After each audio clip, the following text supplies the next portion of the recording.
Assalamualaikum warahmatullahi wabarakatuh.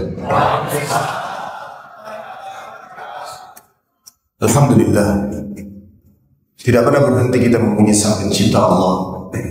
Sebagai seorang muslim kita sangat yakin bahwasanya Allah satu-satunya pencipta, pemilik, penguasa, yang menghidupkan, yang mematikan, yang telah menggantikan siang dan malam, yang telah menurunkan hujan dari langit. Allah adalah zat yang maha sempurna, maha adil, satu-satunya raja. Dan itu aplikasi dari kalimat la ilaha illallah, la ma'budu bihaqqin illallah. Tidak ada Tuhan yang berhak disembah kecuali Allah. Allah dengan kemahamurahannya, kemahasempurnaannya telah memudahkan kita untuk berhubungan langsung dengannya. Dengan kalimat yang mudah sekali untuk diucapkan, penuh dengan berkah dan diikuti dengan janji yang benar. Dan Allah tidak akan pernah memungkiri janjinya. Innallaha la yukhliful mi'ad.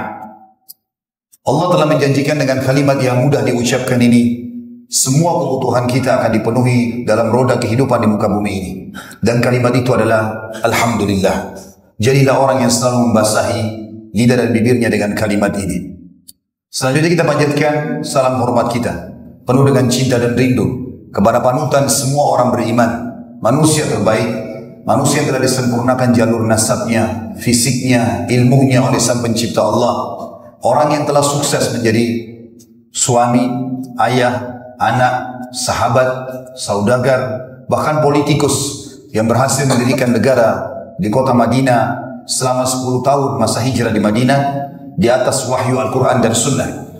Siapapun yang menjadikannya sebagai suri tauladan, maka buah tidak akan jauh dari pohonnya. Kesuksesan pun akan selalu bersamanya.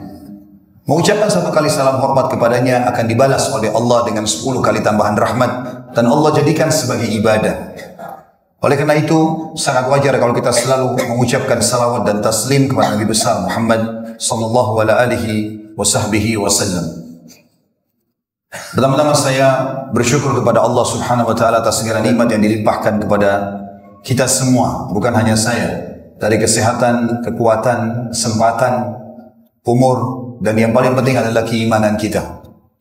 Dan yang kedua, saya ingin menjalankan hadis Nabi alaihi salatu wassalam yang berbunyi, man la yashkurun nas la yashkurullah. Siapa yang tidak berterima kasih pada manusia, maka dia belum terhitung bersyukur kepada Allah. Maka saya berterima kasih secara pribadi dan mengucapkan jazakumullahu khairan kepada Bapak Bupati dan seluruh jajarannya tanpa terkecuali, kemudian seluruh teman-teman dari Polres dan jajarannya, semua pengurus masjid tanpa terkecuali, dan seluruh masyarakat Sopeng secara khusus. Saya mengucapkan jazakumullah khairan atas kerjasamanya yang baik.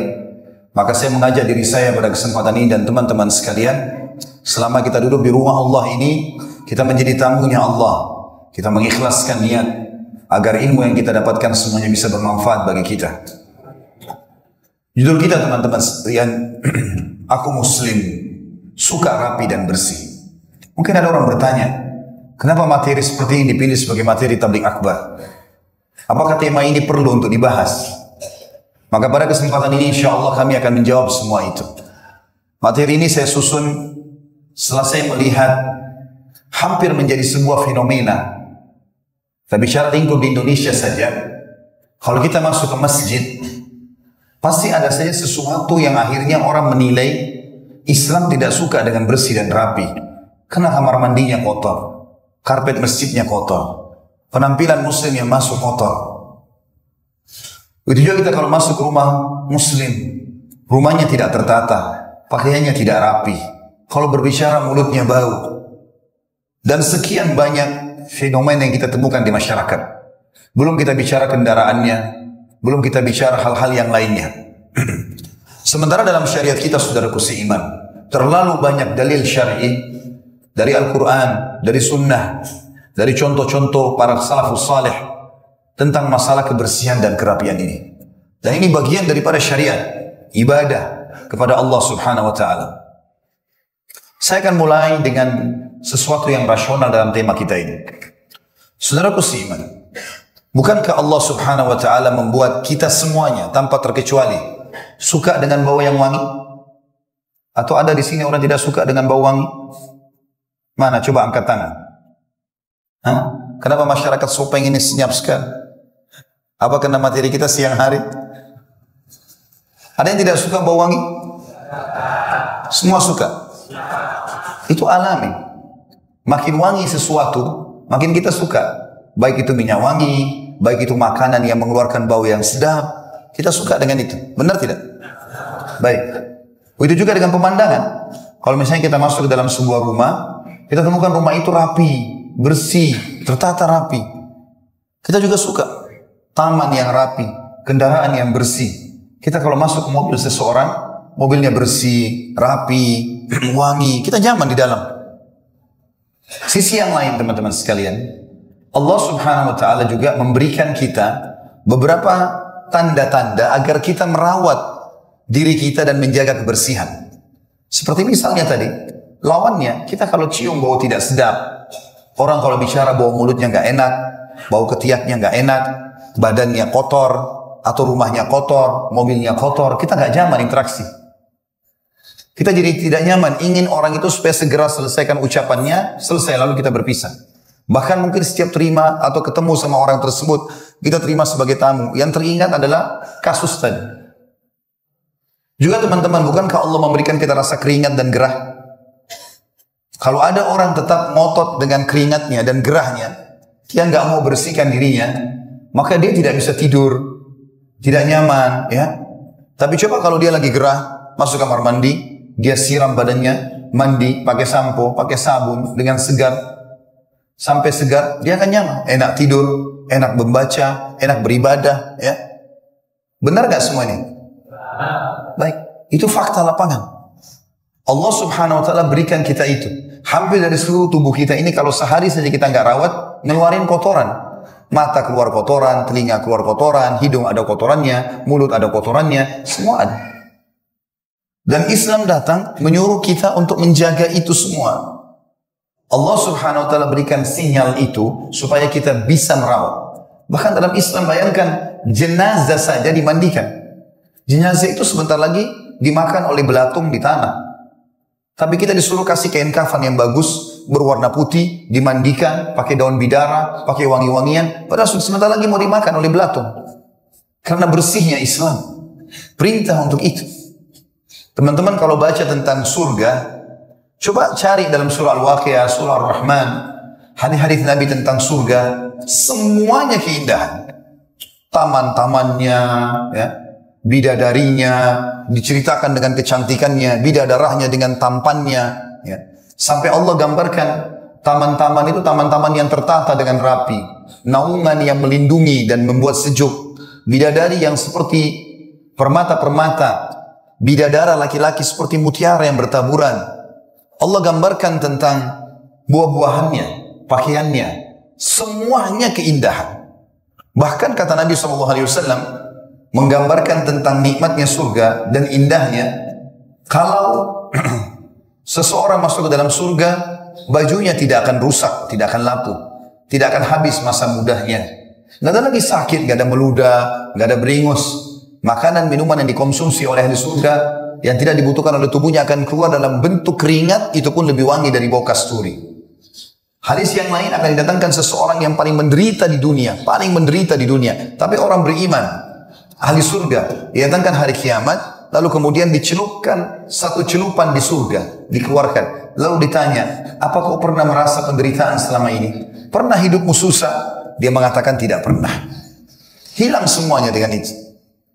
Berarti teman-teman sekalian, secara alami, semua ini fitrah kita, alami, bawaan kita.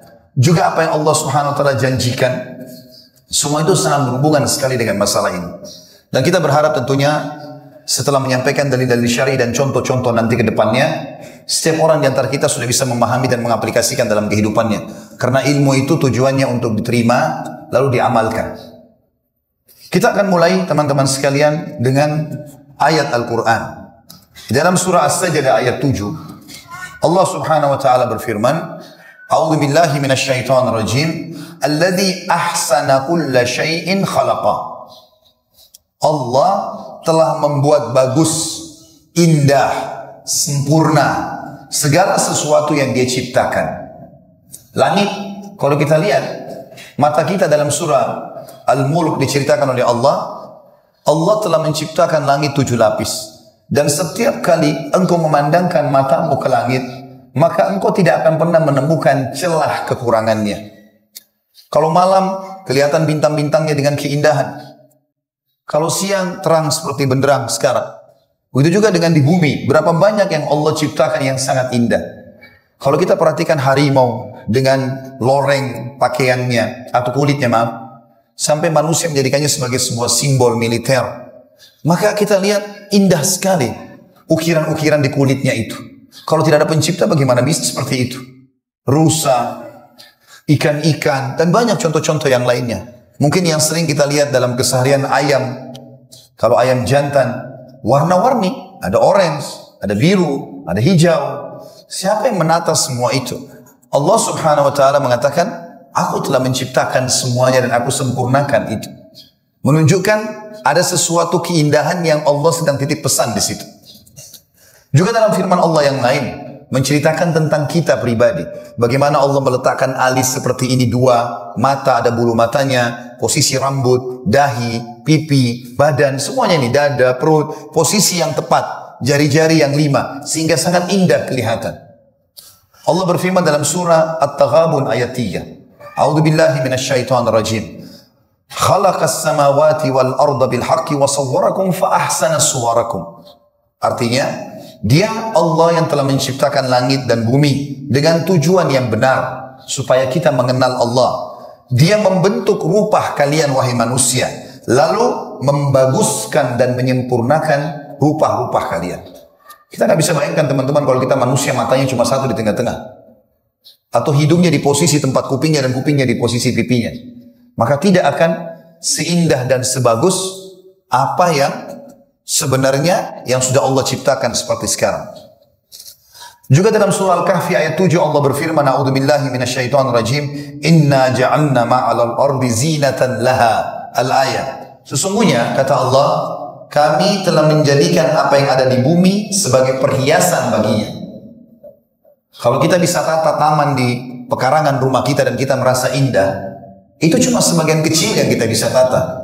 Kalau diambil gambar dari atas helikopter atau pesawat, mungkin kebun-kebun, hutan yang luas tertata dengan begitu rapi, dan sekian banyak contoh-contoh warna-warni yang Allah ciptakan dari buah-buahan sebagai perhiasan. Orange berwarna seperti itu, kemudian pisang warnanya kuningnya seperti itu, anggur warnanya seperti itu, dengan bentuknya, dengan cita rasanya. Bahkan subhanallah kadang-kadang manusia tidak menyadari masalah itu.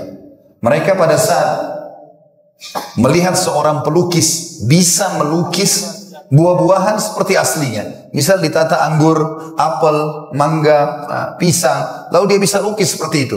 Kebanyakan orang hanya sibuk memuji si pelukis. Padahal lukisan pelukis itu hanya menciplak buah-buah itu dan tidak bisa dirasa buahnya.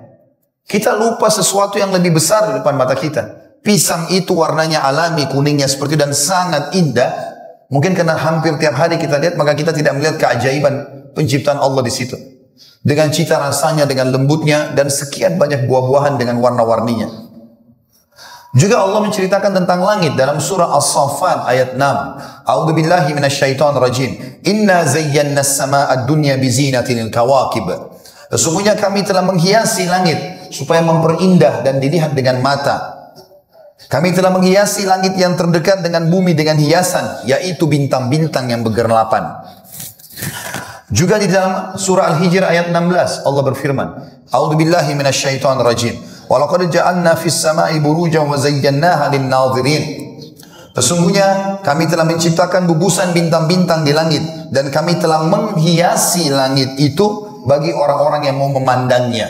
Dibuat indah sehingga manusia kagum melihat keajaiban keindahan tersebut, tertata dengan rapi, ya, sehingga bisa membuat mata itu senang untuk melihatnya.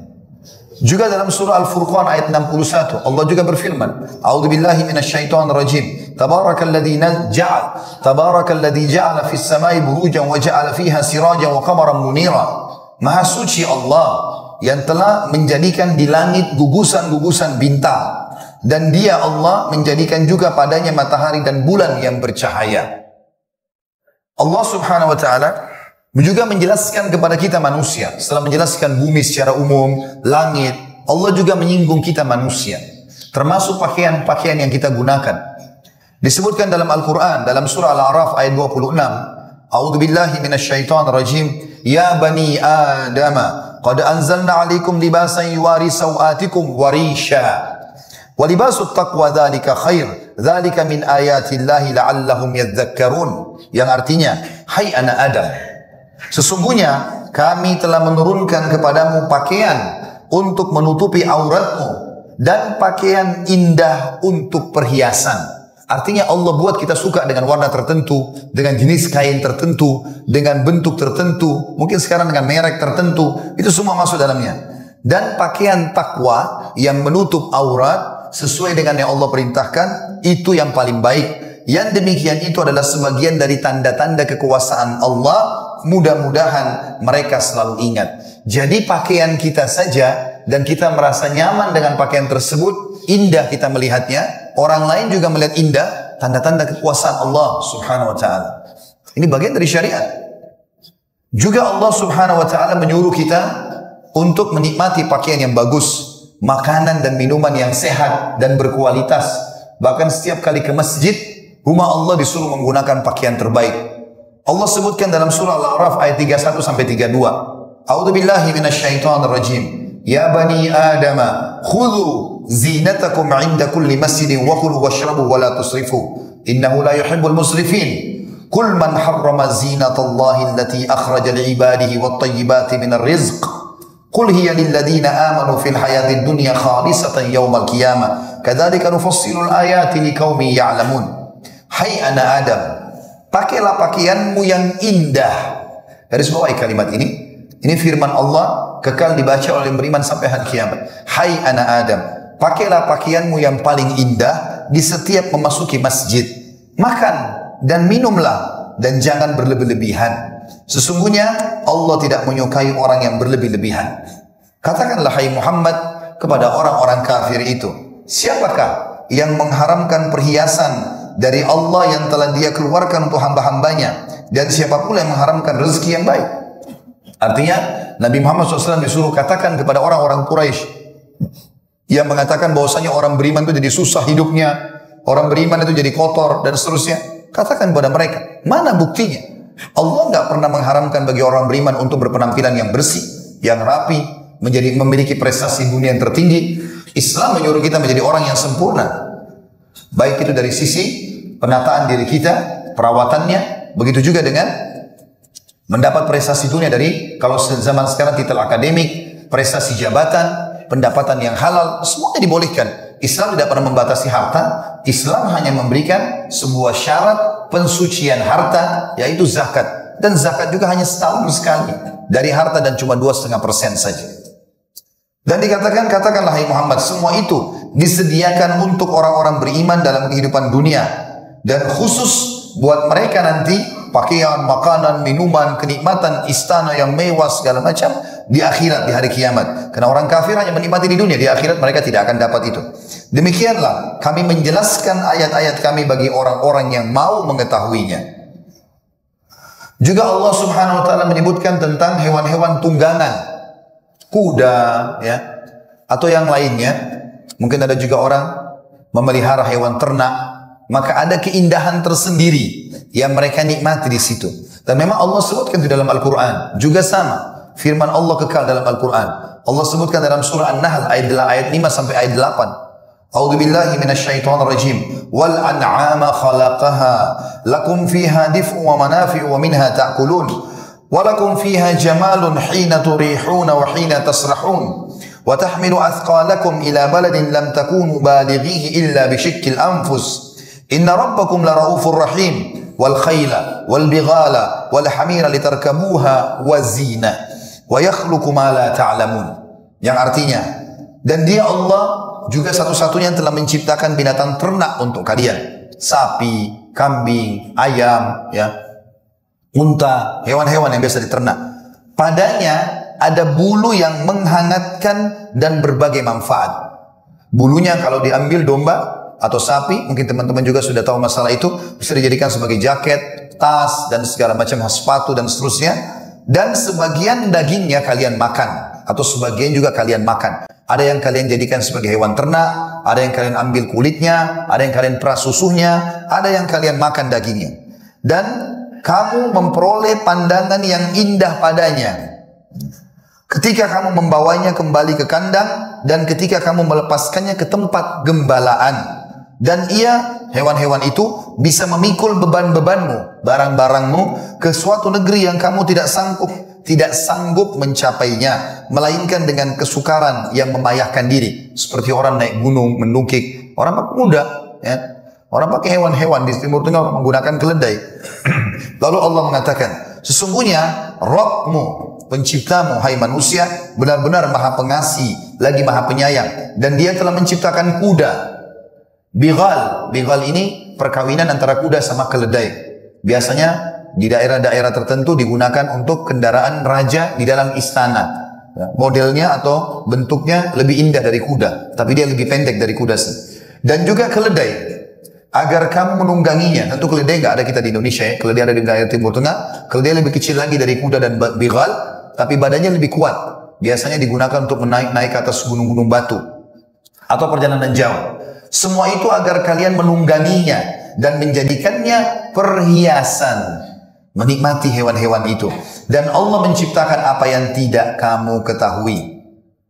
Allah juga menyinggung tentang masalah rumah yang kita tunggangi.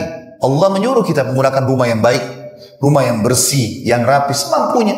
Mampunya 10 kali 10, alhamdulillah. Mampu lebih besar, alhamdulillah. Lebih besar lagi nggak ada larangan. Tidak ada sesuatu yang berhubungan dengan larangan di sini. Bahkan ada hadis Nabi SAW, beliau mengatakan puncak nikmat Allah pada seorang hamba justru di badan yang sehat, di tunggangan yang nyaman, dan di rumah yang luas. Dalam Al-Quran, dalam surah An-Nahl ayat 80, Allah berfirman, A'udzu billahi minasyaitonir rajim, wallahu ja'ala lakum min buyutikum sakana wa ja'ala lakum min juludil an'ami buyutan tastakhifuna yawma dha'nikum. تستخفون يوم ظعنكم ويوم إقامتكم ومن أصوافها وأوبارها وأشعارها أثاثا ومتاعا إلى حين. Saya ulangi, ومن أصوافها وأوبارها وأشعارها أثاثا ومتاعا إلى حين. Dan Allah telah menjadikan bagi kalian rumah-rumah sebagai tempat tinggal. Kata ulama tafsir, perbaiki rumah-rumahmu, rawatlah rumah-rumahmu itu, walaupun kecil, ya, buat nyaman. Dan dia menjadikan bagi kalian rumah-rumah atau kemah yang kalian buat dari kulit binatang ternak, yang kalian merasa ringan membawanya di waktu kalian berjalan dan waktu kalian bermukim. Dan dijadikan pula dari bulu domba, bulu unta dan bulu kambing, alat-alat rumah tangga dan perhiasan yang kamu pakai sampai waktu tertentu. Kata para ahli tafsir adalah maksudnya sampai ajalmu datang atau sampai hari kiamat. Allah menyuruh semua itu untuk dinikmati. Selama konsepnya 5 huruf, halal. Silakan makan yang enak, minum yang enak, pakaian yang bagus, rumah yang bagus, biologis yang sehat, segala macam hal, tapi konsepnya halal. 5 huruf ini harus diketahui. Silakan nikmati. Dan jauhi 5 huruf yang lain, haram. Selama haram jangan. Dan yang haram ini jauh lebih sedikit daripada yang halal. Maka tidak usah sentuh yang haram itu. Karena haram itu hanya sebagai ujian buat kita. Allah menguji. Allah haramkan babi, Allah ganti dengan sapi, kambing, ayam, kelinci, kuda, semua hewan air. Yang haram babi, yang lain halal. Kenapa harus makan babi? Misalnya, Allah haramkan khamr, jangan minum minuman keras, memabukkan. Allah ganti dengan air, susu, madu, sirup, air putih, banyak ganti. Allah haramkan zina, kita butuh biologis. Allah ganti dengan nikah. Ada solusi, bukan tidak ada. Haram itu untuk dipelajari dan dijauhi, bukan dicoba. Gak usah bilang, saya coba dulu makan babi, enak gak? Atau saya coba dulu berzina, saya mau tahu rasanya. Enggak perlu. Makanya Allah memberikan rasa takut pada saat orang mau berzina. Orang takut, orang bimbang, ragu. Itu semua peringatan dari Allah. Sebagaimana tadi sama dengan badan kita gerak, kita juga berarti peringatan untuk badanmu butuh untuk dibersihkan. Lapar, badanmu butuh untuk nutrisi. Haus, badanmu butuh cairan. Semua Allah SWT sudah atur. Saudaraku seiman, Allah Subhanahu wa taala menyuruh kita semua itu dirawat dengan bersih, dan Allah suka dengan orang yang bersih, orang yang wangi, yang rapi. Di dalam Al-Qur'an Allah menyebutkan dalam surah Al-Baqarah, surah nomor 2 ayat 222, setelah menjelaskan masalah haid, darah haid bagi wanita, Allah mengatakan, A'udzubillahi minasyaitonir rajim, innallaha yuhibbut tawwabina wa yuhibbul mutatahhirin. Allah sangat cinta dan suka sebagai pencipta orang-orang yang suka bertaubat, meminta maaf dan berjanji sama Allah tidak mengulangi kesalahannya, dan suka dengan orang-orang yang bersih, rapi, suka bersuci. Wallahu yuhibbul mutahhirin, ya. Atau wa yuhibbul mutatahhirin tadi. Dalam ayat yang lain juga Allah memuji dalam surah At-Taubah surah nomor 9 ayat 108. Allah memuji tentang sebagian penduduk Madinah, tepatnya di wilayah dekat Kuba, Masjid Kuba. Kalau teman-teman yang sudah pernah ke Madinah tidak asing dengan Masjid Kuba ini. Masjid yang pertama dibangun oleh Nabi SAW dalam Islam setelah hijrah di Madinah. Apa kata Allah Subhanahu wa taala? A'udzubillahi minasyaitonir rajim. La masjidun ussisa 'ala taqwa min awwal yawmin haqqan taquma fihi rijalun yuhibbuna an yatatahharu wallahu yuhibbul mutahhirin. Masjid yang pertama dibangun hai Muhammad di atas asas ketakwaan, Masjid Kuba. Lebih layak kau sholat di situ, dan ketahuilah di sekitarnya ada sekelompok laki-laki yang suka sekali kebersihan. Kata Allah, suka kerapian. Dan Allah suka sekali dengan orang-orang bersih dan rapi. Ini firman Allah, At-Taubah 108. Saya berharap tadi teman-teman sebenarnya pada saat saya sebutkan ayatnya bisa dibuka di handphonenya, baca semua. Saya ada buktinya. Oh benar, Ustaz baca ayat ini benar. Jangan dikira saya karang-karang. Maka ini Allah yang berfirman, Allah suka sekali. Di sekitar Masjid Kuba ada orang-orang yang suka bersih dan rapi, mensucikan diri, dan Allah suka sekali dengan orang-orang begitu. Waktu itu Nabi SAW bertanya kepada orang-orang Ansar, penduduk asli Madinah, apa yang kalian lakukan dalam bersuci hai orang Ansar sampai Allah memuji kalian? Ya. Maka kata mereka, sesungguhnya ya Rasulullah, natawadda lis-shalah. Kami selalu wudu seperti wudu kami mau salat. Jadi ciri orang Ansar dipuji oleh Allah, mereka bukan hanya wudu kalau mau salat, tapi setiap saat batal wudu lagi, batal wudu lagi. Sehingga selalu dalam keadaan berwudu, suci terus. Wa nagtasil minal janabah, dan kami selalu mandi seperti mandi janabah. Kami mandi janabah, tapi kami juga suka mandi, sering mandi. Wa nastanji bil ma, dan kami bersuci, maaf cebok dengan air. Qala fa dzaka fa alaikumu. Kata Nabi SAW, pantas saja Allah memuji kalian, maka peliharalah itu. Maka peliharalah itu. Jadi teman-teman sekalian, dalil-dalil syar'i sangat banyak berhubungan dengan masalah-masalah seperti ini. Kita diperintahkan untuk itu. Perintah untuk pakai siwak saja. Kalau bahasa kita sekarang mungkin sikat gigi. Kalau ada kayu siwak, alhamdulillah. Kalau tidak ada, sikat gigi. Saya tanya Bapak Ibu sekalian, berapa kali Bapak Ibu sikat gigi sehari? Hah? Tidak usah malu. Berapa kali? 2 kali? 3? Ada yang lebih dari 3? 5 kali? Ada yang lebih dari 5? Hah? Tapi jujur ya. Sudah tahu belum? Di dalam syariat kita disuruh bersiwak lebih dari 30 kali. Lebih dari 30 kali. Sikat gigi lebih dari 30 kali dalam sehari. Kok bisa Ustaz? Mana dalilnya? Baik, kita hitung sama-sama. Satu hari berapa kali kita wajib sholat? Kata Nabi SAW, kalau aku tidak beratkan umatku, aku suruh mereka bersiwak setiap kali mau sholat. Yang wajib 5. Berarti sudah 5 kali sikat gigi itu. Setiap mau sholat sikat gigi. Ada hadis yang lain. Kata Nabi SAW, kita hitung dulu masalah sholat ya. Itu sholat 5 waktu. Sekarang kita tambah dengan sholat sunnah. Ada sholat qobliyah dan ada sholat ba'diyah. Qobliyah subuh, namanya sunnatul fajr 1 kali. Berarti siwaknya sudah 6 kali. Ditambah sunnatul fajr. Benarkah ini? Kita hitung sama-sama ya. Kemudian ada sholat qobliyah duhur 4 rakaat. Karena kata Nabi SAW, siapa yang menjaga 4 rakaat sebelum duhur dan 4 rakaat sesudah duhur, Allah akan haramkan baginya api neraka. Berarti ada qobliyah duhur 4, ada ba'diyah duhur 4. Kalau orang sholat 2 rakaat salam, 2 rakaat salam, berarti qobliyah duhur 2 kali dia pakai siwak, karena 2 rakaat 2 kali 4 rakaat, ba'diyah duhur 2 kali dia siwak. Dia sudah berapa sekarang? 10. Tadi 5 waktu sholat wajib ya. Tambah sunnatul fajr berarti 6. Tambah qobliyah duhur 2, tambah ba'diyah duhur 2. Berarti sudah 10 kali. Benar nggak?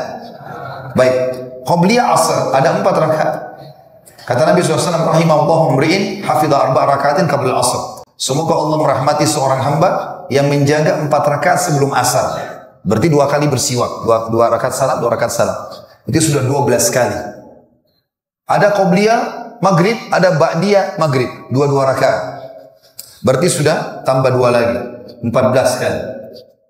Qobliyah isya, ba'diyah isya, 2 rakaat. Sudah berapa? 16 kali. Ya. Kemudian setelah itu, belum kita bicara masalah sholat duha. Sholat duha itu minimal 2 rakaat, maksimal 12 rakaat. Kalau kita ambil yang 12 rakaat, 2 rakaat salam, 2 rakaat salam, berarti sholat duha 6 kali bersiwak. Ya. Berarti sudah berapa itu? 22. Kayaknya masyarakat Sopeng nggak suka diajak hitung-hitungan ya. Mungkin kalau hitung duit mau ya. Itu sudah 22 kali. Sholat tahajud ada 8 rakaat. Belum witir 3 rakaat. Kalau tahajud 8 rakaat kita 2 rakaat salam berarti 4 kali siwak. Sudah 26. Witirnya 2 rakaat salam 1 rakaat salam. Berarti 2 kali lagi.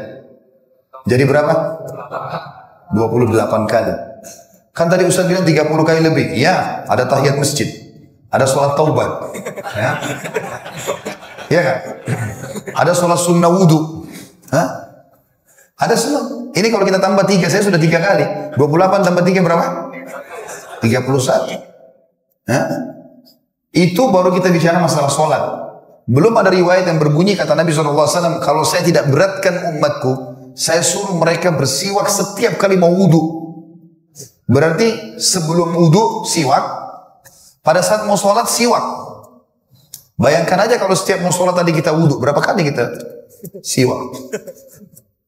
Belum lagi ada hadis Nabi SAW yang berbunyi, atau riwayat yang menyebutkan, Nabi SAW setiap kali mau masuk rumah pasti bersiwak. Sebelum ngomong sama istrinya, bau mulutnya wangi. Ngomong sama orang selalu bersiwak. Alaihissalatu wassalam. Bersiwak dan membersihkan gigi. Cuma pakai siwak ada caranya ya. Siwak itu 1 batang dipakai maksimal 2 hari. 1 hari 2 hari. Kalau beli siwak 2 real 1 real di Saudi itu biasanya ujungnya kan ya dihancurin sedikit supaya bisa dipakai ya. Kalau kita pakai, selesai kita pakai, dipotong itu, digunting. Terus begitu sampai menyusut nanti habis. Jangan 1 siwak itu dipakai 2 bulan. Ya. Apalagi sedot-sedot, tarik bekas giginya, salah. Nanti orang anggap orang pakai siwak jorok, padahal sebenarnya tidak begitu. Bahkan subhanallah, di akhir hidup Nabi SAW, pada saat beliau mau meninggal dunia, alaihissalatu wassalam, akhir sunnah yang beliau lakukan adalah siwak. Waktu beliau sudah sangat lemas sekali, pada sudah sangat lemas, sudah mau meninggal dunia, Nabi SAW bicara terbata-bata dengan Aisyah radhiyallahu anha. Lewat Abdurrahman bin Abu Bakar, adiknya Aisyah radhiyallahu anhu ajma'in, pegang siwak. Mata Nabi lihat ke siwak itu. Lalu kemudian ya, Aisyah mengatakan, Rasulullah, apakah anda ingin siwak itu? Kata Nabi SAW, iya, berikan isyarat. Maka Aisyah mengambil, dipotong bekasnya Abdurrahman, dihancurin kembali ujungnya, lalu disiwakkan di mulut Nabi SAW. Setelah itu beliau mengucapkan kalimat terakhir, Bari Rafiqul A'la, aku memilih Tuhanku yang maha tinggi. Lalu meninggallah Nabi SAW. Saking pentingnya masalah itu. Nabi SAW suka sekali dengan baju yang bagus, kain yang bagus, gitu kan? Sampai pernah beliau dihadiahkan oleh seorang ibu sebuah mantel musim dingin yang sangat indah. Nabi SAW orangnya tampan, orangnya sangat putih, bersih, rambutnya bagus ya. Dan Nabi SAW karena mungkin jarang sekali emosional, maka sampai umur 63 tahun pada saat beliau mau meninggal atau beliau meninggal dunia, itu di jenggotnya dan di rambutnya cuma ada 3 lembar rambut putih. Selalu bersih, selalu rapi, terawat semuanya, gitu kan. Saya bukan katakan orang yang uban itu tidak bersih ya, bukan. Tetapi maksudnya Nabi SAW itu karena tidak emosional, tidak segala macam sampai terjaga luar biasa. Maka pada saat Nabi SAW memakai mantel itu, para sahabat mengatakan kami belum pernah melihat ada seseorang yang lebih indah dan lebih tampan dan lebih bersih dari Nabi SAW. Juga dalam riwayat dikatakan oleh Ibnu Abbas radhiyallahu anhuma, karena Nabi SAW yalbasu yawmal 'idi burdatu hamra. Nabi SAW mengenakan mantel berwarna merah pada hari Id atau hari raya. Dan hadis ini isnadnya diterima atau sahih, disebutkan dalam silsilah hadis sahihah. Juga Al-Bara radhiyallahu anhu berkata, Karena Rasulullah SAW rajulan marbu'an ba'ida ma bainal mankibaini azimal jumma ila syahmati udunai alaihi hullatun hamra ma ra'aitu syai'an qattun ahsana minhu sallallahu alaihi wasallam. Rasulullah SAW itu adalah seorang laki-laki yang perawakannya sedang, tidak terlalu tinggi, tidak juga pendek. Antara dua pundaknya sangat jauh, dadanya lebar, orangnya kekar alaihissalatu wassalam. Dan rambutnya terurai sampai ujung kupingnya. Beliau memakai pakaian berwarna merah. Saya tidak pernah melihat sesuatu yang lebih baik daripada beliau alaihissalatu wassalam. Juga Ka'ab bin Malik berkata radhiyallahu anhu, aku pernah lewat di depan rumah Nabi alaihissalatu wassalam dan aku melihat bulan purnama sangat indah. Ya biasa kita tahu bulan purnama mungkin mulai besok akan ada bulan purnama ya. Tanggal 13, 14, 15 di hari puasa Iyamul Bid. Biasanya bulan purnama, bulan besar. Kita sunnahnya puasa 3 hari. Yang kata Nabi SAW, siapa yang puasa 3 hari, pahalanya sama dengan puasa setahun. Ya. Itu sunnah Nabi SAW, dirutinkan. Maka yang jelas teman-teman sekalian, di bulan purnama itu sangat indah. Biasanya kita lihat warnanya kuning-kuning dan bulannya besar. Ya. Kata Ka'ab radhiyallahu anhu, aku melihat ke bulan purnama dan aku kagum melihatnya. Ciptaan Allah Subhanahu wa taala. Di depan rumah Nabi SAW. Di malam hari. Tak lama kemudian pintu rumah Nabi terbuka dan Nabi SAW keluar baru saja mandi dan menyisir rambutnya dengan rapi alaihissalatu wassalam. Maka pada saat itu pun aku melihat Nabi SAW, aku temukan beliau lebih indah dari bulan itu. Dalam riwayat lain dikatakan Nabi alaihissalatu wassalam sangat suka meletakkan serbuk wangi di badannya. Dan beliau membiarkan istrinya meletakkan dari batang leher sampai ke kaki kecuali kemaluan beliau letakkan sendiri alaihissalatu wassalam. Beliau sangat cinta dengan wangi-wangian. Sampai beliau mengatakan dalam hadis sahih, dicintakan dunia ini, dunia kalian ini kepadaku karena dua. Adanya wanita yang akan dicintai, ada ibu, ada istri, ada anak perempuan, ada saudari, dan ada minyak wangi. Dikatakan Nabi SAW kalau menggunakan minyak wangi, sampai terkadang menetes dari rambut beliau alaihissalatu wassalam. Ya, kalau sahabat bersalaman dengan Nabi SAW, mereka menemukan bau wanginya sampai 3 hari tidak hilang. Dan saking wanginya Nabi SAW, sampai para sahabat menjadikan keringat beliau sebagai minyak wangi. Ya, alaihissalatu wassalam. Tapi tentu ini keringatnya Nabi ya. Perlu kita jelaskan masalah itu. Juga dikatakan bahwasanya Abdullah bin Abbas meriwayatkan sebuah riwayat, ketika kelompok Haruri yang muncul, saya datang kepada Ali radhiyallahu anhu, kemudian dia berkata, temuilah kaum itu. Maka aku memakai pakaian Yaman yang paling bagus. Abu Zumail berkata, Ibnu Abbas itu seorang laki-laki yang tampan lagi sedap untuk dipandang. Ibnu Abbas berkata, maka saya mendatangi mereka. Kemudian mereka berkata, selamat datang wahai Ibnu Abbas, pakaian apa yang kau pakai ini? Maka dia menjawab, cacat apa yang kalian lihat dari pakaianku ini? Sesungguhnya aku pernah melihat Rasulullah SAW menggunakan pakaian yang bagus. Hadis ini Hasan riwayat Abu Daud. Juga Nabi SAW bersabda dalam hadis yang mulia. Beliau mengatakan, innal hadiyas salih was-samtas salih wal-iktisadu juz'un min 25 juz'an minan nubuwah. Ketahuilah, sesungguhnya jalan yang saleh, tata cara jalan yang tidak sombong, jalan yang baik, yang santun, yang ramah, penampilan yang baik dan rapi juga bersih, dan sikap pertengahan, tidak lalai, tidak juga terlalu ekstrim, adalah satu bagian dari 25 bagian masa kenabian atau masalah kenabian. Jadi subhanallah, rapi dan bersih itu bagian daripada sifat para nabi-nabi. Dan itu bagian dari syariat mereka. Walaupun subhanallah Allah memberikan ujian kepada kita. Misal ada orang wajahnya kurang bagi dia, fisiknya kurang. Allah SWT berikan dia kesempatan untuk memperbaikinya. Subhanallah, orang kalau sering mandi, sering wudu, mencuci wajahnya, rambutnya dengan sabun yang bersih, maka walaupun dia biasa saja, orang akan nyaman dengan dia. Karena pakaiannya bersih, ya penampilannya wangi. Kalau ada orang tampan atau cantik tapi bau badannya nggak enak, bau mulutnya nggak enak, maka orang semua menjauh dari dia. Kuasa Allah Subhanahu Wa Taala. Dan badan kita ini Allah kasih elastis, bisa kita besarkan, bisa kita kecilkan. Tergantung orang mau olahraga, mau besarkan silakan, mau segarkan silakan, mau sehatkan silakan, gitu kan? Bahkan kalau ada orang meniatkan merawat dirinya karena ini adalah amanah dari Allah, pada saat dia makan teman-teman bukan cuma sekedar hilangkan lapar, tapi niat karena Allah sudah memberikan kepada saya sinyal lapar, tubuh saya butuh nutrisi, saya makan karena itu. Ada pahalanya, mubah menjadi sunnah. Begitu juga dengan haus, bukan cuma sekedar hilangkan haus, tapi oh Allah sedang menyuruh saya untuk merawat tubuh ini sebagai kendaraan saya selama di dunia, maka saya minum, gitu kan? Air ini untuk memberikan haknya badan. Nabi SAW mengatakan, dirimu juga punya hak pada saat ngantuk. Bukan hanya sekedar geletakin kepala di atas ranjang, teman-teman. Itu mubah, tidur mubah. Bisa jadi sunnah. Dengan cara niat, memberikan hak jasad kita. Dan supaya kita lebih kuat untuk beribadah. Jadi pahala. Jadi kan? Semua bisa jadi pahala. Bukan hanya sekedar begitu saja. Jadi kita juga berpenampilan rapi bukan hanya karena pujian orang. Tapi memang karena ini perintah agama. Saya begini karena agama perintahkan. Gitu. Kemudian juga di dalam hadis Nabi SAW, beliau memilihkan pakaian terbaik bagi laki-laki, yaitu pakaian warna putih. Walaupun semua pakaian Nabi SAW punya. Nabi SAW, maksudnya Nabi pernah pakai warna merah, pernah pakai warna hitam, pernah pakai warna hijau. Tapi Nabi SAW mengatakan kalau pakaian putih itu pakaian pilihan. Tapi ini tentu ulama mengatakan dikhususkan kalau bisa bagi laki-laki. Karena beliau mengatakan bagi kaum laki-laki, ilbasu min thiyabikumul bayad, fa innaha min khairi thiyabikum, wa kaffinu fiha mautakum. Pakailah baju putih kalian, sebab itu adalah pakaian kalian yang paling baik, dan kafanilah mayit-mayit kalian dengannya. Hadis ini sahih diriwayatkan oleh Tirmidzi. Allah Subhanahu wa taala, teman-teman, menghubungkan masalah pengampunan dosa orang beriman di hari Jumat itu dengan kebersihan dan kerapian. Dengarkan hadisnya. Kata Nabi SAW, man iktasala yaumal jum'ati wa labisa min ahsana thiyabihi. Barang siapa yang mandi dengan bersih di hari Jumat dan dia menggunakan bajunya yang paling rapi, yang paling bagus. Wa massa min tibi in kana indahu, lalu dia memakai minyak wangi terbaik yang dia miliki.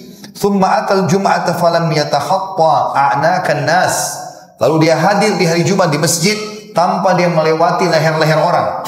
Kalau sudah penuh saf, dia cari saf yang kosong. Thumma sallama katamallahu lah, kemudian dia salat yang disunnahkan bagi dia, tahiyat masjid pada saat masuk masjid. Thumma ansata idza kharaja imamuhu, kemudian dia mendengarkan pada saat imam atau khatib menyampaikan khutbahnya, hatta yafruga min salatihi, kemudian dia terus lakukan sampai selesai salat, ikuti imam. Kanat kafaratun lima bainaha wa bainal jum'atihi allati qablaha. Kanat kafaratan lima bainaha wa bainal jum'ati allati qablaha. Ketahuilah itu akan menjadi pembersihan seluruh dosanya antara Jumat itu dengan Jumat sebelumnya. 1 minggu dosanya dimaafkan oleh Allah gara-gara mandi yang bersih, ya, pakai baju yang bagus, ya, kemudian memakai minyak wangi yang terbaik, hadir Jumat, dengarkan khutbah dan sholat 2 rakaat, bersih semua dosanya seminggu. Jadi sangat berhubungan sekali antara kebersihan kerapian dengan syariat Allah Subhanahu wa taala. Kemudian dalam riwayat lain yang mirip dengan ini ditambahkan kata Nabi SAW, dan dia menyisir rambutnya dengan rapi. Riwayat lain lagi, dia meletakkan minyak, ya, di rambutnya agar kelihatan basah dan tersisir dengan rapi. Riwayat yang lain, ada sahabat pernah masuk masjid, rambutnya berantakan. Lalu kata Nabi SAW, suruh orang ini keluar dari masjid, sisir dulu rapinya, rambutnya dengan rapi, baru dia masuk ke masjid. Kita kalau mau ketemu sama tokoh masyarakat, saya yakin kita akan memakai baju yang terbaik. Kita menyisir rambut dengan rapi, memilih sepatu yang terbaik. Kenapa kalau mau ketemu Allah tidak seperti itu? Abu Hanifah rahimahullah, salah satu tokoh dari 4 madhab. Abu Hanifah, Malik, Syafi'i dan Ahmad rahimahumullah. Imam-imam besar kita ini semuanya. Abu Hanifah salah satunya, madhab Hanafi, disilakan gitu. Orangnya sangat bersih, wangi. Kalau lewat orang tahu ini Abu Hanifah. Karena wanginya, bajunya selalu bagus. Maka satu waktu murid-muridnya bilang, ini Imam Abu Hanifah, kalau lewat di dekat kami, bajunya selalu bagus, selalu wangi. Bagaimana kalau dia bertemu dengan Allah? Artinya kalau dia sholat malam, pasti lebih bagus, karena dia bertemu sama Allah. Abu Hanifah mengatakan, saya malu, karena saya biasanya kalau sholat malam pakai baju biasa. Maka semenjak malam itu, sampai menjelang ajalnya datang rahimahullah, beliau selalu pakai baju baru setiap malam. Pakai yang terbaik buat Allah. Coba teman-teman kalau mau sholat malam, siapkan baju yang terbaik.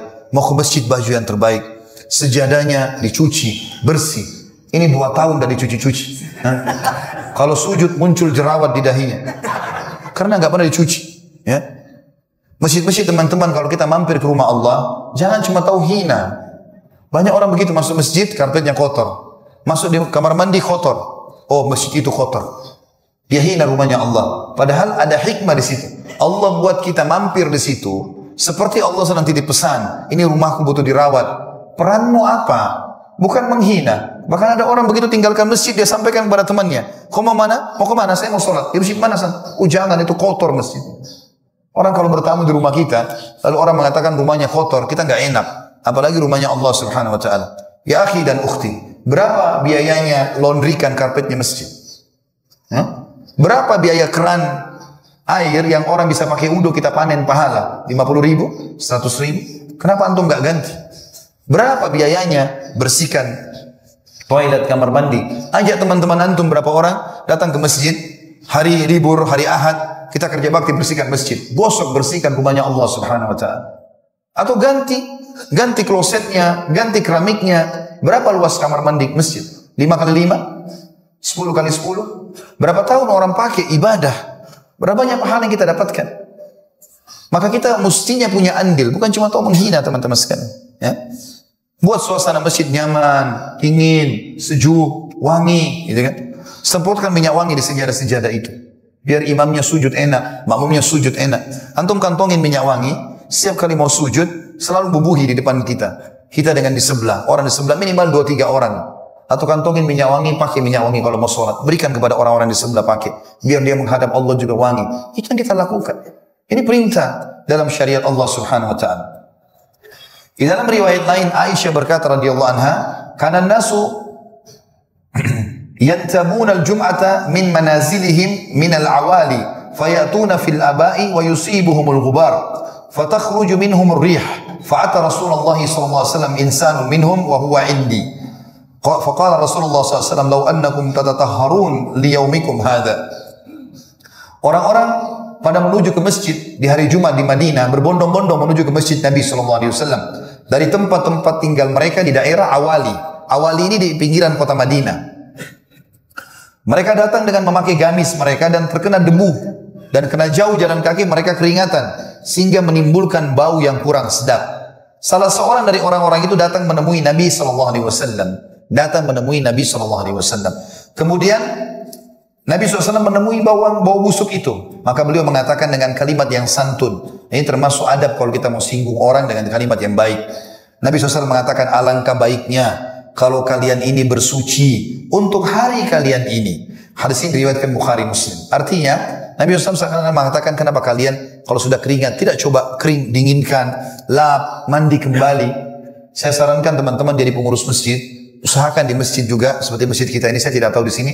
Tapi kalau bisa ada ruang juga untuk mandi. Di hari Jumat ada sebagian jemaah tidak sempat mandi di rumahnya. Saya sholat di beberapa masjid di Jakarta dengan di Bekasi pada saat ada khutbah Jumat. Saya temukan Masya Allah, WC sendiri sama kamar mandi sendiri. Bahkan disiapin sabun-sabun di situ. Maka itu sangat baik, memudahkan kaum muslimin untuk datang mewangikan diri mereka. Karena itu sunnah Nabi SAW. Kita hidupkan masjid dengan kebaikan-kebaikan. Juga disebutkan bahwasanya Abu Al-Ahwas dan dari ayahnya radhiyallahu anhu ajma'in dia berkata, "Ataitu an-nabiy sallallahu alaihi wasallam fi thawbin dun." Faqala, "Alaka mal?"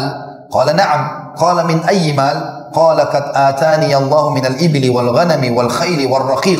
Qala, "Fa idza ataka Allah malan falyura atharu ni'matillahi 'alaika wa karamatihi." Saya pernah mendatangi Nabi SAW, kata sahabat yang muda ini, dengan memakai baju yang jelek. Bajunya jelek, sudah tua, kotor. Maka beliau bersabda, "Apakah engkau tidak punya harta? Apakah kau memiliki harta?" Aku menjawab, "Iya." Kata Nabi SAW, "Dari mana hartamu itu?" Dia bilang, "Aku mendapatkan, apakah kau punya harta?" Dia bilang, "Iya." "Dari mana hartamu?" "Dari unta, dari kambing, dari hamba sahaya. Ada banyak hartaku." Maka kata Nabi SAW, apabila Allah telah menganugerahkan kepadamu harta, maka tampakkanlah tanda kenikmatan dan kemuliaannya itu terhadapmu. Kita disuruh lihatkan itu. Allah Subhanahu Wa Taala ingin melihat bekas nikmatnya. Dan hadis sahih riwayat Abu Daud. Pernah juga ada orang datang kepada Abu Hanifah rahimahullah di masjid beliau di Irak, di Kufah. Kemudian beliau isi pengajian. Selesai pengajian, ada orang rupanya di pengajian sedikit berantakan. Bajunya, mukanya, segala macam penampilannya seperti orang yang tidak merawat. Maka Abu Hanifah berkata, habis sholat, habis pengajian dia masih ada, dipanggil, kesinilah kamu. Kata Abu Hanifah, itu di mihrab ada sejadah saya. Angkat, ambil yang ada di bawahnya.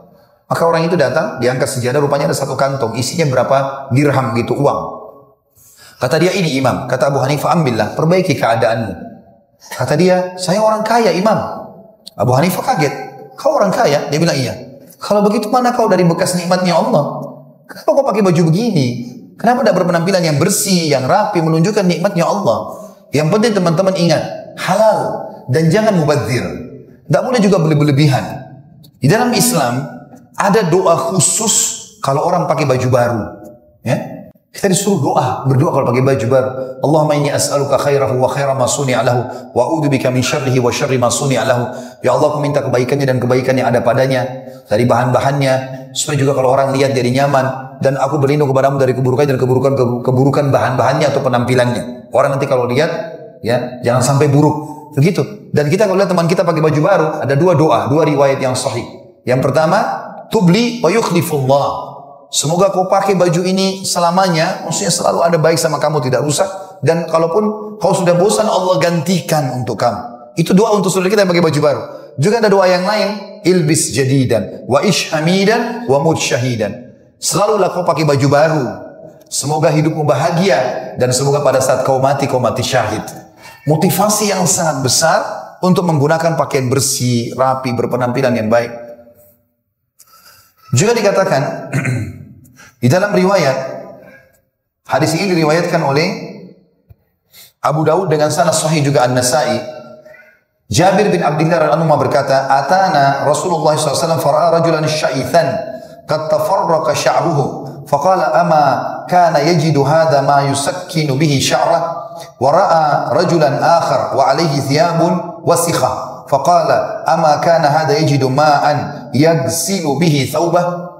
Rasulullah SAW telah datang kepada kami, maka beliau melihat ada seseorang laki-laki yang sangat kusut rambutnya, tidak teratur, nggak disisir, berantakan. Maka beliau bersabda, apakah orang ini tidak mendapatkan sesuatu yang bisa merapikan rambutnya? Masa dia nggak bisa sisir? Nggak bisa, kalau tidak ada sisir, nggak bisa basahin air di tempat wudhu, rapikan dengan tangannya. Kemudian Nabi SAW melihat lagi ada satu orang menggunakan baju yang kotor.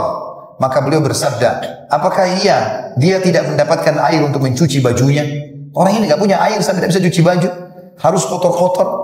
Kenapa harus begitu? Ada orang, saya cuma mau berbagi saja. Ada orang subhanallah pergi masjid baju itu terus. Kenapa? Karena ini dia pakai sholat. Jadi selama 10 tahun di masjid itu terus bajunya. Baju koko itu tidak pernah diganti. Ke rumahnya Allah. Kenapa kalau ke istananya presiden mau pakai baju baru? Hah? Kenapa kalau ke rumahnya Allah tidak pakai yang bagus gitu? Ya. Ini semua teman-teman sekalian adalah hal yang mendasar. Nabi SAW juga bersabda dalam hadis yang lain, "Man kana lahu sya'ru falyukrimhu." Siapa yang Allah kasih rambut, maka dia harus merawatnya, menjaganya. Disuruh rapi laki-laki dan perempuan, gitu kan? Maka semua ini bagian dari syariat kita. Itu kurang lebih hal-hal yang ingin kita jelaskan berhubungan dengan dalil syar'i. Lebih dalam kita masuk teman-teman sekalian, walaupun kita disuruh berpenampilan bagus, rapi, ya, memiliki pendapatan yang bagus, makin kaya, makin bagus, asal halal. Karena orang kaya bisa membiayai banyak orang miskin. Kita kalau sholat di masjid ini, saya misalnya sholat berjamaah sama imam, saya dapat pahala karena saya sholat. Kalau saya ajak teman saya sholat, maka saya dapat pahala, teman saya dapat pahala. Tapi karena saya yang ajak dia, maka saya diberi pahala sama Allah seperti pahala dia. Plus, misalnya saya dapat 10, dia dapat 10. Allah kasih saya 10 lagi tanpa mengurangi pahala orang yang saya ajak tadi. Karena saya ajak dia kebaikan. Makin banyak orang yang saya ajak kebaikan, maka makin banyak yang saya panen pahalanya. Imam yang sholat memanen pahala seluruh makmum. Nah, dia mengimami. Muadzin memanen pahala semua orang, imam dan makmum, karena dia memanggil. Tetapi ada orang tidak hadir di masjid itu, mungkin sudah meninggal, tapi terus panen pahala. Siapa dia? Yang membangun masjid itu dengan harta yang halal. Harta yang halal, membagi Al-Quran, menyebarkan buku, ya, membiayai anak yatim, janda-janda yang susah, menghajikan dan memurahkan orang, membiayai jihad di jalan Allah yang benar. Maka semua itu ada pahalanya. Maka kita disuruh cari prestasi yang terbaik. Teman-teman, kita punya waktu sama 24 jam. Mata kita sama 2. Sama otak kita. Sama semuanya. Allah kasih potensi yang sama. Kecuali yang Allah uji dengan kekurangan. Misalnya cacat fisik, cacat akal. Tapi kalau enggak sama. Tinggal kita mau memaksimalkan atau tidak fasilitas itu. Ya? Makanya kita harus maksimalkan masalah itu. Di dalam perhiasan ini, laki-laki dan perempuan sama-sama disuruh berhias. Tetapi ada batasan-batasan. Kita bahas dulu masalah laki-laki, baru kita bahas masalah perempuan. Dalam perhiasan, kita boleh pakai baju yang bagus, sepatu yang bagus, topi yang bagus, imamah, atau apa saja. Kita pakai yang bagus. Silahkan. Ya. Kita pakai yang bagus. Tetapi perhatikan untuk kaum laki-laki. Peringatan yang pertama adalah hadis Nabi SAW dari Abu Musa al-Asy'ari radhiyallahu anhu, "Uhilla adh-dhahabu wal hariru li inathi ummati wa hurrima ala dhukuriha." Sesungguhnya telah dihalalkan emas dan sutra bagi perempuan-perempuan umatku dan diharamkan bagi laki-laki umatku. Hadis ini sahih riwayat An-Nasa'i. Berarti dalam berhias kaum laki-laki tidak boleh pakai emas, tidak boleh pakai sutra. Ini dilarang oleh Nabi SAW. Ada penelitiannya ya. Jadi subhanallah, laki-laki kita ini kulitnya memang nggak cocok untuk emas dan sutra. Kalau pakai emas bermasalah, akan sering ada iritasi dan bermasalah dengan ya pengaliran darahnya di tubuh. Tidak selancar kalau orang tidak pakai emas. Hikmah syar'i melarang itu penting. Ya, makanya teman-teman hindari emas. Tapi kalau perak, yang lainnya dibolehkan. Selain emas nggak boleh. Bagi laki-laki. Begitu juga dengan sutra. Sutra karena terlalu halus, nanti dikhawatirkan antum pindah alam. Kalau terlalu lembut-lembut ini bermasalah. Dan Nabi SAW hanya mengizinkan kepada 2 orang sahabat yang pernah kena penyakit kulit, gatal-gatal, bisul kayak kita mungkin campak ya, serampa dan seterusnya. Maka itu karena kalau pecah sakit baru diizinkan pakai sutra. Selain itu tidak boleh sama sekali. Maka tidak usah. Oh ini kan pakaian daerah, oh ini kan pakaian keluarga, ini kan pakaian begini. Tidak. Sutra tidak boleh bagi laki-laki. Bahkan salah satu yang membuat azabnya Allah datang, kata Nabi SAW, kalau umatku sudah menghalalkan sutra, emas, zina, khamar, maka berhak Allah datangkan siksa bagi mereka. Dan nggak boleh sama sekali. Sama juga teman-teman kalau menikah, kita beda antara umat Islam sama orang kafir. Orang kafir itu pakai cincin emas, tukaran cincin itu, karena mereka ingin menunjukkan ke orang lain kalau saya sudah punya pasangan, jangan saya diganggu. Atau supaya mereka tidak selingkuh. Islam bukan cincin buktinya, keimanannya, bukan itu. Dan itu tradisi orang non-muslim. Nabi SAW mengatakan, "Man tasyabaha biqaumin falaysa minhum." "Man tasyabaha biqaumin fahuwa minhum." Siapa yang menyerupai satu kaum, maka dia bagian dari kaum itu. Kita dilarang menyerupai mereka, gitu kan? Jangan menyerupai mereka. Maka harusnya ditinggalkan. Dan dalam hadis yang lain kata Nabi SAW, "Man labisal harira fid dunya lam yalbashu fil akhirah." Siapa yang pakai sutra di dunia, dari kaum laki-laki, maka dia tidak akan menggunakan sutra itu di surga nanti. Pakaian di surga nanti sutra. Ya.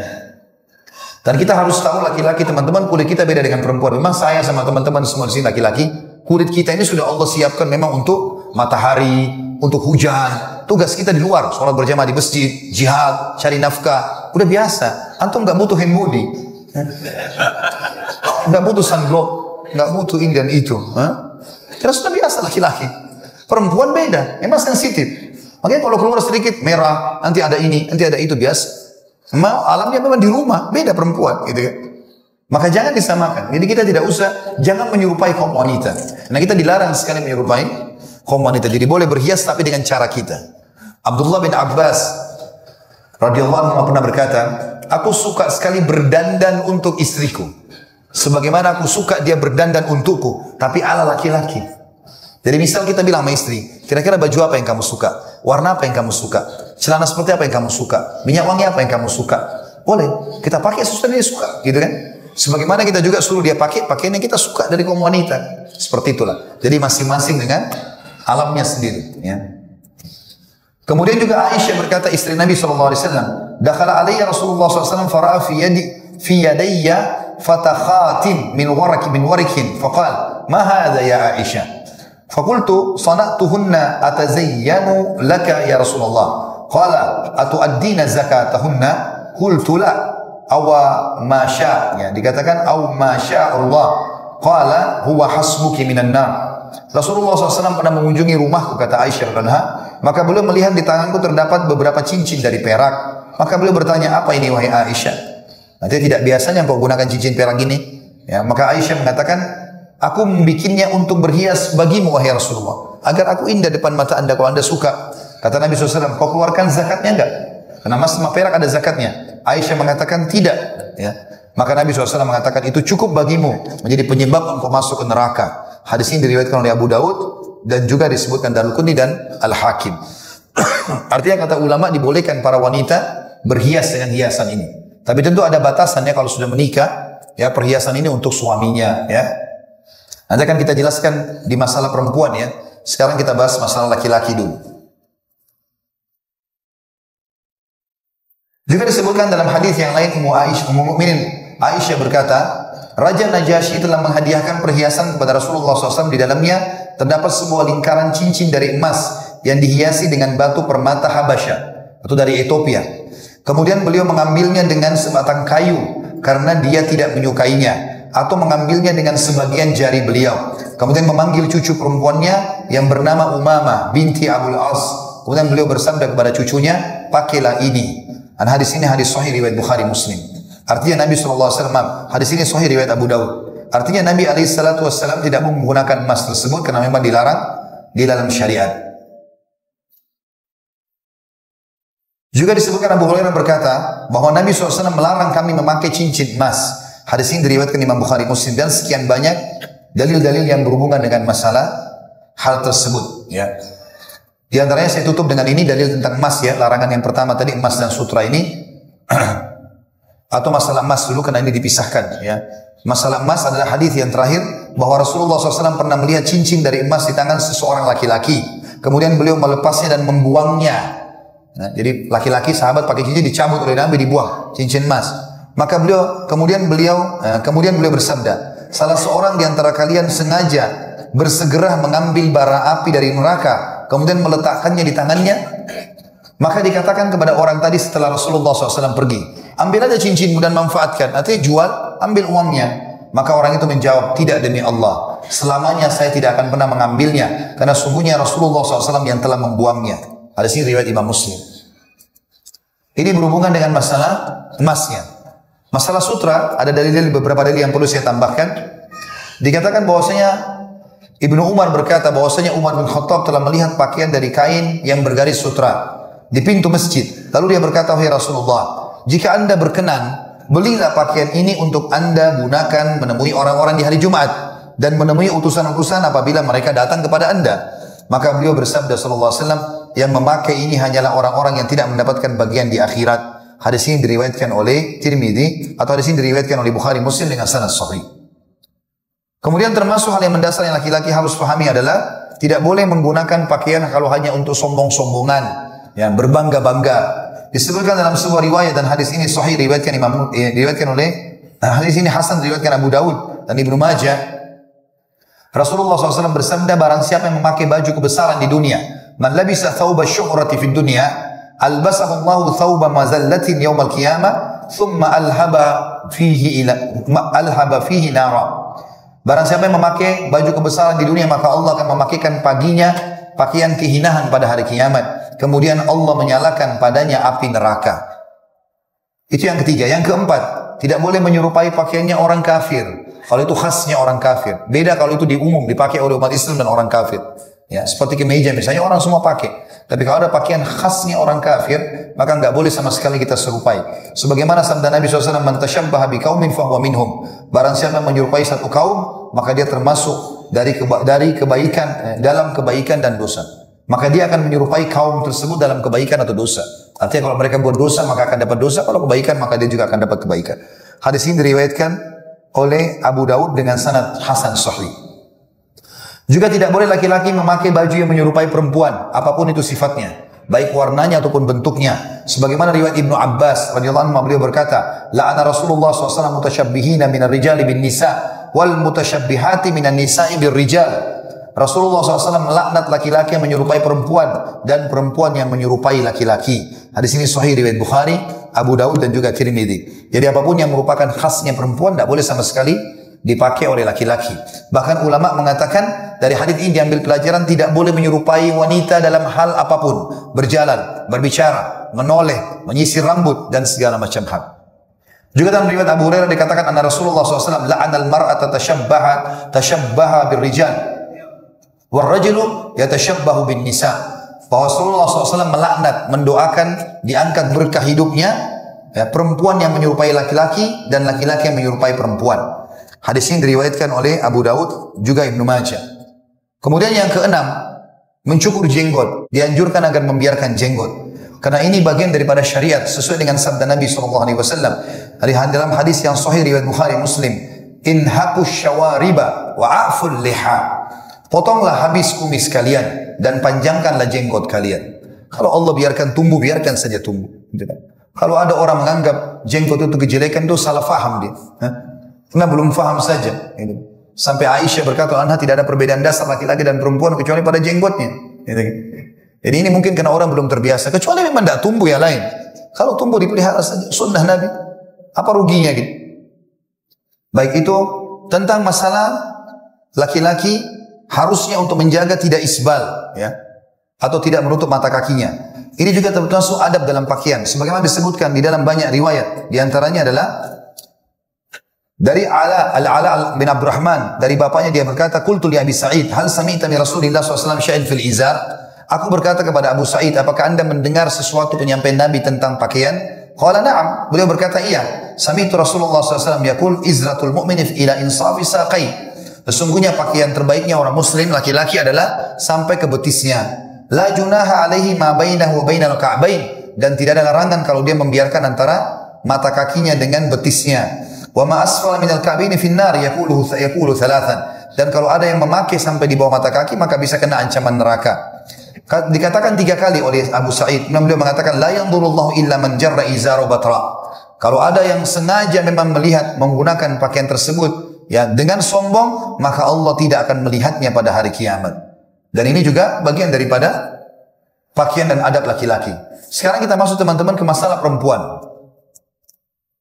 Perempuan dibolehkan untuk berdandan, tapi ada beberapa hal yang harus dia ketahui. Nah, di antaranya adalah dia berdandan kalau yang terbuka terlihat bagian auratnya hanya untuk suaminya saja. Dan kalau ayah, ya, anak misalnya mahram, ya, tetapi bukan suami, maka ada batasan juga yang dibatasi oleh para ulama, ya. Dibatasi oleh para ulama. Jadi tidak boleh menggunakan pakaian yang menutup sawatai saja, misalnya bagian dada dan kemaluan saja, gitu kan? Dianjurkan untuk tetap menutup, ya. Boleh diperlihatkan lengan, leher ke atas, ya, lutut ke bawah atau sedikit paha ke bawah, itu bagi ayah, bagi saudara mungkin, ya. Tapi batasan-batasan ini tentunya tidak boleh lagi pada orang selain mereka. Tapi kalau untuk suami, maka tanpa berbusana pun tidak masalah, gitu kan. Dan ini sama sekali tidak boleh di luar rumah. Termasuk yang pertama yang boleh bagi wanita adalah untuk berhias, mereka menggunakan emas dan sutra tadi. Sebagaimana tadi dilarang buat laki-laki dan dihalalkan bagi untuk perempuan. Kemudian yang kedua, boleh mereka mewarnai rambutnya dengan warna kuning atau merah atau kecoklat-coklatan. Yang penting bahannya bukan haram. Ya, sebagaimana Nabi SAW membolehkan hal tersebut. Sebagaimana beliau mengatakan bahwasanya bolehnya Abu Quhafa ini ayahnya Abu Bakar. Waktu pembebasan kota Mekah, alisnya sudah putih, rambutnya putih dan jenggotnya putih semua. Maka Nabi SAW bersabda kepada Abu Bakar, bawalah dia kepada istri-istrinya dan suruh mewarnainya dan jauhilah warna hitam. Jadi laki-laki sama perempuan juga yang dibolehkan. Bagi laki-laki pun dibolehkan mewarnai selain warna hitam, ya. Tapi tentu menjauhi warna-warna yang menyerupai kaum wanita, ya. Karena Nabi SAW pernah menyuruh Abdullah bin Umar untuk mewarnai bagian jenggotnya dengan warna kemerah-merahan karena sudah putih sementara beliau masih muda, ya. Tapi yang tidak boleh menggunakan warna hitam. Kemudian kaum wanita, ya, juga dibolehkan untuk berdandan tetapi dengan menggunakan hijab. Siapa yang membuka hijabnya maka kena ancaman, terutama kalau bukan di depan suaminya, ya, di depan umum. Perlu akhwat kita dan muslimah ketahui, larangan untuk membuka aurat ini bukan hanya kalau keluar rumah, tapi pada saat ketemu dengan yang bukan mahram. Karena di Indonesia saya lihat ada sebagian muslimah dia pikir kalau keluar pakai jilbab, dalam rumah tidak usah pakai jilbab. Jadi kalau iparnya datang, ya, sepupunya datang di rumah, nggak usah pakai jilbab. Ini keliru. Karena pakai jilbab bukan karena masalah rumah atau keluar rumah, tapi masalah ketemu dengan mahram atau bukan mahram. Itu yang perlu digarisbawahi. Ipar termasuk mahram. Pernah Nabi SAW bersabda, ya, kalau 2 orang laki-laki dan perempuan berduaan, maka yang ketiganya syaitan. Ya, artinya pasti akan tergoda mereka. Lalu ada sahabat mengatakan, ya Rasulullah, bagaimana dengan ipar?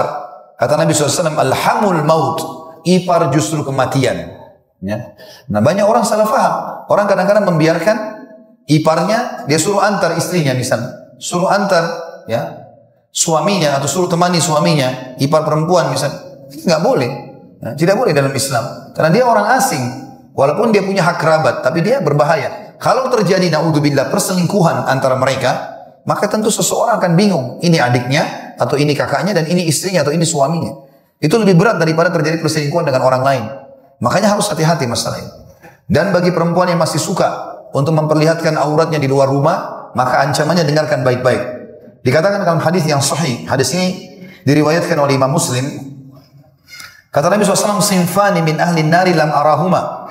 Ada dua golongan ahli neraka yang belum aku lihat di zamanku, kata Nabi SAW. Yang pertama, qaumun ma'ahum siyatun ka'adzabil baqari yadribuna bihan nas. Ada orang-orang yang membawa cambuk-cambuk seperti ekor-ekor sapi yang dipakai untuk mencambuk-cambuki orang. Kata sebagian ulama hadis, ini biasanya pengawal-pengawal raja-raja zalim. Biasanya mereka sengaja mencambuk-cambukin orang gitu ya. Nah, ini tidak boleh. Yang kedua, ini saksi bahasan kita, wanisaun kasiyatun ariyatun mumilatun mailatun ru'usuhunna ka'asnimatil bukhtil ma'ila la yadkhulnal jannah wa la yajidna rihaha wa inna rihaha la yujadu min masirati kada wa kada. Dan yang kedua, perempuan-perempuan yang memakai pakaian tapi seperti telanjang ya. Zaman sekarang begitu, orang pakai celana tapi ketat ya. Maka sama saya tidak pakai celana. Bedanya pakai celana dengan dia pakai celana cuma karena warna saja. Dia pakai celana jeans ketat, warnanya biru. Tidak pakai celana, Allahu a'lam. Tapi yang jelas sama saja. Laki-laki jadi tahu, oh bentuk badannya begini. Bahkan seringkali pakaian ketat ini itu menjadi lebih besar fitnahnya daripada orang yang tidak pakai pakaian. Mungkin kalau tidak pakai pakaian rusak kulitnya misalnya. Orang pakai baju ketat ini berbahaya sekali. Ini adalah larangan. Kata Nabi SAW, ahli neraka yang kedua adalah wanita-wanita yang berpakaian tapi seperti telanjang ya. Berlenggak-lenggok mencari perhatian, keluar sengaja berlenggak-lenggok, jalannya, ucapannya, uraian rambutnya, dan kepalanya seperti punuk unta. Pernah lihat punuk unta ya, yang ada di punggungnya unta, itu umumnya banyak lemaknya. Biasanya kalau unta berlari cepat itu agak goyang ya. Artinya bisa bermakna mereka membuka rambutnya sebentar dihelai ke kanan, sebentar dihelai ke kiri untuk mencari perhatian lawan jenis ya. Karena mereka membuka auratnya. Mereka tidak akan masuk surga dan tidak akan mencium baunya. Padahal baunya itu, bau surga dapat tercium dari jarak begini dan begitu. Begitu juga termasuk larangan di sini bagi kaum wanita adalah sengaja menggunakan wangi-wangian yang menyengat keluar rumah. Ini dilarang. Di dalam rumah silahkan. Kalau sesuatu di badan, misal dia pakai roll on, dia pakai sampo pada saat mandi itu berbeda. Tapi kalau sengaja menyemprot wangi yang sangat wangi menyengat, ini berbahaya. Perhatikan hadisnya saudaraku muslimah. Kata Nabi SAW dari Abu Musa al-Asy'ari, kullu ainin zaniyatun wal mar'atu wal mar'atu idha ista'tarat famarrat bil majlisi fahiya kada wa kada ya'ni zaniyah. Setiap mata bisa berzina. Artinya kalau lihat yang haram. Dan perempuan apabila memakai wangi-wangian kemudian melewati satu majlis, lalu dia begini dan begitu, maksudnya menyengat orang akhirnya sampai menggoda lawan jenis itu, maka dia seperti pezina. Hadis ini hasan diriwayatkan oleh Tirmidzi. Nah, ini semua adalah larangan yang sangat tegas, sebagaimana juga Abu Hurairah radhiyallahu anhu pernah melihat seorang wanita perempuan yang memakai minyak wangi henggak ke masjid dan baunya menyengat sekali lewat di sebelah Abu Hurairah. Karena Abu Hurairah tahu dia pakai minyak wangi.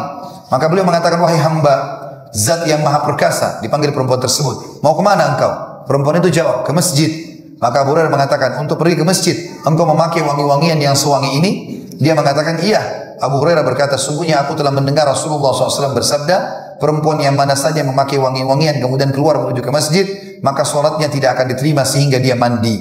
Hadis ini sahih riwayatkan Abu Daud dan juga Ibnu Majah. Baik, terakhir teman-teman sekalian, izinkan saya menutup dengan beberapa hal lagi yang berhubungan dengan masalah kebersihan ini. Di antaranya hal-hal yang mendasar yang harus digarisbawahi tentang masalah adab bersuci ya. Ada beberapa adab bersuci yang perlu kita tahu teman-teman sekalian. Karena kita bicara masalah kerapian, kebersihan. Yang pertama, dianjurkan bagi orang yang akan masuk kamar mandi, termasuk WC di sini ya. Ya, kalau zaman dulu biasa kamar mandi WC dipisahkan. Kalau sekarang sudah banyak digabungkan. Dianjurkan adab yang pertama membaca doa. Dan doanya adalah Bismillah, Allahumma inni a'udzubika minal khubuthi wal khaba'ith. Dengan nama Allah, aku berlindung kepada Allah dari syaitan laki-laki dan syaitan perempuan. Ya, karena di kamar mandi biasanya tempat bertengkernya syaitan, membuat orang-orang lalai. Juga dalam sabda Nabi SAW yang lain, ya, sitru ma bainal jinni wa aurati bani Adam idza dakhala al-khala ay yaqul bismillah. Penutup antara jin dan aurat-aurat bani Adam, jika ia masuk kamar mandi, si bani Adam atau manusia ini, hendaklah dia membaca bismillah. Dan ini hadis sahih diriwayatkan oleh Tirmidzi dan juga Ibnu Majah. Juga hadis yang lain, Nabi SAW, Anas bin Malik berkata, Nabi SAW kalau ingin masuk ke WC atau kamar mandi boleh membaca Allahumma inni a'udzubika minal khubuthi wal khaba'ith. Ya Allah, aku berlindung kepadamu dari syaitan laki-laki dan syaitan perempuan. Yang kedua, kalau keluar, masuk dalam masalah yang pertama ini adalah membaca doa sambil masuk ke kamar mandi atau WC dengan kaki kiri. Kaki kiri. Kemudian yang kedua, keluar dari kamar mandi dengan kaki kanan dan membaca doa yang pendek, Ghufranak, atau pengampunanmu ya Allah. Sebagaimana Aisyah menukir riwayat, dan ini hadis sahih riwayatkan Abu Daud, bahwasanya Nabi SAW kalau keluar dari kamar mandi atau WC, beliau mengatakan Ghufranak, ya Allah pengampunanmu. Saya pernah menghadiri majlis Dr. Abdul Razak hafizahullah Al-Abbad di Madinah, dan beliau kebetulan pas lagi membahas masalah ini. Kemudian saya sempat menangkap pesan beliau yang beliau mengatakan bahwasanya di antara pendapat ulama, hikmah kenapa kita kalau keluar dari WC atau kamar mandi baca Ghufranak, pengampunanmu hai Tuhanku, itu karena di kamar mandi atau di WC ada detik-detik dan waktu di mana kita tidak berzikir kepada Allah. Karena tidak boleh orang berzikir di WC, di klosetnya, gitu kan? Maka pada saat itu dianggap kelalaian. Oleh karena itu kita membaca Ghufranak, ya, pengampunanmu hai Tuhan. Yang ketiga, dianjurkan untuk menjauh dari tempat kalau memang tidak ada sesuatu yang tertutup. Misal kita mau buang air kecil atau buang air besar di sebuah tempat yang banyak orang keramaian, maka kita menjauh. Sebagaimana Jabir berkata radhiyallahu anhu, kharajna ma'a Rasulillah SAW fi safarin wa kana Rasulullah SAW la ya'ti baraz hatta yataghayyaba fala yura. Suatu ketika kami pernah keluar bepergian bersama Rasulullah SAW dan beliau tidak membuang hajat besar sampai menjauh sehingga tidak dapat terlihat lagi. Hadis ini diriwayatkan oleh Ibnu Majah dan juga Abu Daud dengan sanad sahih. Yang keempat, dianjurkan agar tidak mengangkat pakaiannya terlebih dahulu sebelum dekat dengan tempat buang air. Ya, tentu kalau kita sekarang alhamdulillah WC sama kamar mandi udah tertutup dan kita bisa gantung, gitu kan. Tapi kalau misalnya ada orang tidak mau membuka pakaiannya, maka pakaiannya jangan dia angkat kecuali sudah dekat dengan klosetnya. Disebutkan oleh Ibnu Umar dan Anuma dalam sebuah riwayat, anna Nabi sallallahu alaihi wasallam kana idza rada hajatan la yarfa'u thabahu hatta yadnwa min al-ard. Bahwasanya Nabi sallallahu alaihi wasallam apabila ingin membuang hajat, beliau tidak mengangkat pakaiannya sehingga dekat dengan tempat buang hajat itu. Hadis ini sahih riwayat Abu Daud dan juga Tirmidzi. Yang kelima, tidak diperbolehkan menghadap kiblat atau membelakanginya, baik di padang pasir maupun di dalam bangunan. Jadi kalau kita buang air besar atau buang air kecil, perhatikan di rumah atau di masjid, jangan WC-nya membelakangi kiblat atau menghadap kiblat. Ya, kita sekarang kiblat ke sana ya. Nah, kita kalau kiblatnya ke sana tidak boleh duduknya seperti bapak-bapak ibu sekarang. Kalau buang air besar tidak boleh juga kayak saya, ya. Kita harus lawan arah dari kiblat itu. Disebutkan dalam riwayat Abu Ayyub radhiyallahu anhu bahwasanya Rasulullah SAW bersabda, "Idza ataitumul ghaid fala tastaqbilul qiblata bi ghaid wala baul, walakin syarrifu aw gharribu." Walakin syarriqu aw gharribu. Faqadimna asy-Syam wa wajadna marahida qad buniyat qibala al-qiblati fa kunna nanharifu anha wa nastaghfirullah. Apabila kalian mendatangi, kata Nabi SAW, tempat buang hajat, janganlah menghadap kiblat, baik buang hajat maupun kencing, buang air besar atau buang air kecil. Akan tetapi menghadaplah ke timur atau ke barat, lawan arahnya. Lalu suatu ketika kami keluar ke negeri Syam dan kami mendapatkan tempat-tempat buang air telah dibangun menghadap ke arah kiblat. Maka kami memiringkan arah dan kami memohon ampun kepada Allah. Hadis ini sahih riwayat Bukhari Muslim. Kemudian yang keenam, diharamkan buang air di jalan umum dan di tempat yang berteduh. Ini peringatan yang sangat tegas bagi orang yang sembarangan kencing di pinggir jalan, di got, ya. Ini tidak boleh dalam Islam.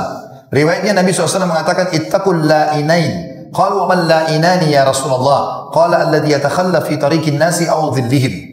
Berhati-hatilah terhadap dua hal yang dilaknat. Dilaknat yang diangkat berkah hidupnya seseorang. Para sahabat bertanya, apa dua hal yang dilaknat itu ya Rasulullah? Kata Nabi SAW, orang yang buang air di jalan-jalan manusia dan tempat bernaung mereka. Hadis ini sahih diriwayatkan oleh Imam Muslim. Jadi nggak boleh kencing sembarangan di bawah pohon, ya, di tempat duduknya orang, ya, segala macam tempat yang sering orang lalu lalang. Karena ini mengeluarkan bau yang tidak baik. Yang ketujuh, dilarang atau diharamkan kencing ya, di tempat air yang tergenang. Ya. Kalau mengalir nggak masalah, tapi di tempat air tergenang tidak boleh. Sesuai dengan sabda Nabi SAW, annahu, Jabir berkata dari Rasulullah SAW, annahu naha ayubal fil ma'ir rakid, bahwa Nabi SAW melarang buang air kecil di tempat air yang tergenang. Hadis ini riwayat Muslim dan juga An-Nasai. Karena nanti akan mengubah air tersebut yang tadinya suci bisa jadi air yang tidak suci. Beda dengan kalau air ngalir kayak di sungai, di laut, tidak ada masalah. Karena air itu akan membawa najis tadi. Kemudian selanjutnya yang kedelapan, disunnahkan kencing sambil duduk bagi laki-laki dan perempuan. Dan kalau tidak bisa darurat, maka dibolehkan bagi laki-laki untuk kencing berdiri. Sesuai dengan riwayat Hudzaifah radhiyallahu anhu, kunna ma'an Nabi SAW fantaha ila subatati qaumin fabala qa'iman fatanahaitu faqal udnu fadanautu hatta qumtu inda aqibaih fatawadda famassaha ala khuffai. Suatu saat aku bersama Nabi SAW, beliau menuju tempat buang air suatu kaum lalu kencing dengan posisi berdiri. Kemudian aku menjauh. Beliau berkata, mendekatlah. Kemudian aku mendekat sehingga aku berada di sampingnya. Lalu beliau beruduk dan mengusap kedua kakinya dengan air. Hadis ini diriwayatkan oleh Imam Bukhari Muslim. Tapi hadis ini hanya membolehkan tentang orang kalau kencing berdiri darurat. Tapi kalau duduk itu hadis Nabi SAW jelas. Ya, perintah untuk kencing sambil duduk laki-laki dan perempuan supaya tidak mercik kemana-mana, kencing dan tidak jadi najis. Yang kesembilan, diwajibkan untuk membersihkan diri dari kencing ataupun buang air besar. Ibnu Abbas berkata radhiyallahu anhu, "Mana Rasulullah SAW ala qabrain."